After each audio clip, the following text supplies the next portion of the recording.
messieurs, bonsoir et bienvenue à votre capsule chiropratique. Toujours en notre compagnie comme animatrice et réalisatrice de cette capsule, le docteur Cynthia Pitre. Bonsoir, Madame Cynthia. Bonsoir. Ça va toujours bien? Très bien, et vous? Toujours bien, nous autres. Hein? Toujours. Moi aussi, ça va bien. Alors, le sujet de cette semaine, on parle des douleurs à la hanche. Oui, effectivement. Dans le fond, souvent, des fois, les gens vont dire les douleurs à la laine, ça nous fait quand même sourire. Fait que dans le fond, c'est où vraiment l'aine? Où ça se situe? Donc, l'aine, c'est vraiment la région où on a la rencontre entre la cuisse et le tronc. Donc, les professionnels de la santé, souvent, on va utiliser le terme inguinal pour définir cette région-là, qui est relative à l'aine.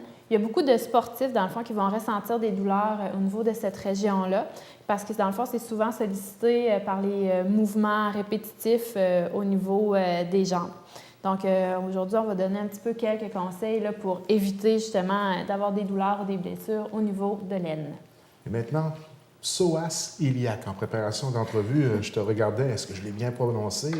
Ouais. De quoi on parle? On est correct. Donc, dans le fond, le psoas iliaque, c'est un muscle.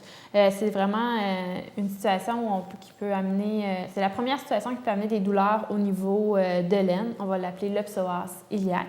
Donc, c'est sûr que son nom est quand même difficile à prononcer, mais son application est quand même assez importante. Donc, ce muscle-là, lui, qu'est-ce qu'il vient faire? C'est qu'il freine le mouvement d'extension de la hanche. Quand on parle d'extension de la hanche, c'est-à-dire le mouvement de la jambe vers l'arrière. Donc, c'est vraiment comme par exemple quand on donne un coup de patin. Donc, ce mouvement-là vient réduire l'extension de la hanche.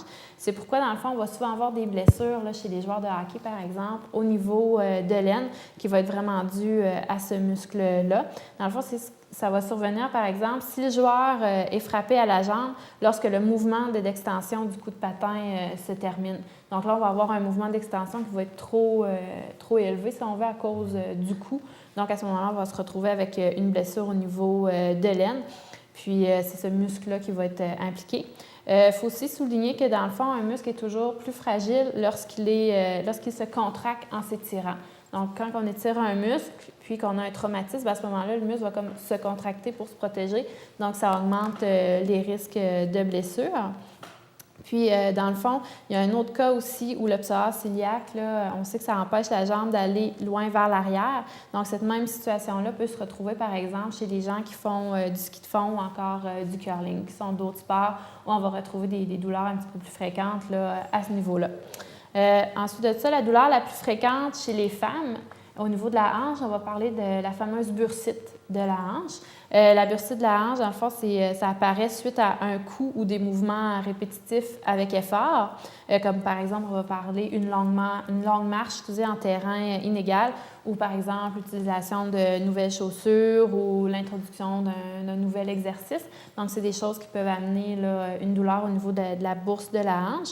Ça va se manifester surtout par une douleur sur le côté extérieur de la hanche et de la cuisse, avec un élancement comme une ligne qui descend sur le côté, puis qui va être ressenti, là, dans le fond, vraiment, ça va partir de la hanche, puis ça peut même descendre jusqu'au genou sur le côté de la cuisse. Cette douleur-là va être prononcée surtout en marchant, puis lorsqu'on va, on va vouloir dormir, par exemple, sur le côté ou quoi que ce soit, bien, on va ressentir une douleur aussi au niveau de la hanche. Idéalement, c'est l'application de glace, puis aussi ou des massages là, qui vont aider. C'est vraiment la première étape là, pour soulager ce genre de blessure-là.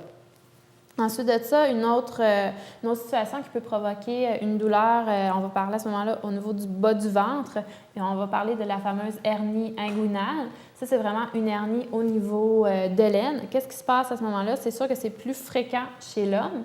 Puis c'est vraiment le tissu abdominal puis une portion de l'intestin, dans le fond, qui vont glisser puis qui vont se retrouver là, au bas du ventre.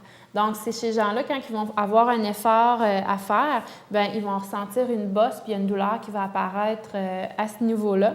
Donc, il y a souvent des supports élastiques qui vont être prescrits pour justement diminuer la bosse et la douleur. Mais dans certains cas, les gens vont devoir se retrouver à la chirurgie là, dans ces cas-là. Donc, la hanche, c'est quand même une grosse articulation. Il y a vraiment beaucoup de choses qui peuvent amener des douleurs à ce niveau-là. Mais de façon générale, on va penser chez les femmes beaucoup la bursite au niveau de la hanche. Chez les hommes, un petit peu plus hernie inguinale qui va survenir plus souvent. Puis chez les sportifs, bien, justement, les fameuses blessures là, au niveau du psoas iliaque, tout ce qui est des sports où on doit amener une extension prononcée au niveau de la jambe. D'où d'être très vigilant par rapport aux symptômes et puis le fameux étirement avant de pratiquer quelques sports. Exactement, toujours. Peu importe la situation, les étirements avant, échauffement avant, étirement après, il ne faut pas les négliger. Il existe des solutions et la chiropratique en offre plusieurs. Oui, effectivement. Mais dans le fond, dans toutes ces situations-là, le chiropraticien, il a une formation adéquate. Il va pouvoir faire l'examen approprié. Si jamais c'est vraiment quelque chose qui est relié au niveau musculaire, articulaire ou ligamentaire, à ce moment-là, il va pouvoir vous offrir la solution des soins chiropratiques qui vont pouvoir vous faire du bien. Si jamais ce n'est pas le cas, bien, il va pouvoir vous référer vers le professionnel de la santé adapté à votre condition.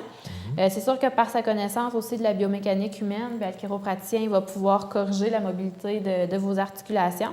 Puis, on va aussi aller vérifier au niveau du bassin, au niveau du bas de dos, si c'est affecté aussi, parce que parfois, on va avoir une douleur à la hanche, mais ce n'est pas nécessairement la hanche qui est en cause. Ça peut être une douleur qui est référée par rapport à notre bas de dos ou parce qu'on a une difficulté de mobilité au niveau du bassin.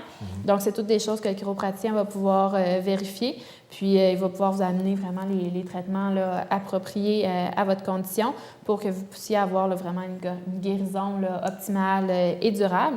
Donc, il ne faut pas hésiter à demander conseil à votre chiropraticien parce que dans le fond, c'est sûr qu'il faut toujours mieux prévenir que guérir. Et justement, pour ceux qui voudraient vous contacter pour avoir des conseils, en terminant, on rappelle comme à l'habitude vos coordonnées. Oui, moi, je suis située au 365A boulevard René-Lévesque S à Chandler et vous pouvez me rejoindre au 418-689-2447. Bien, merci. On se donne rendez-vous la semaine prochaine. À la semaine prochaine.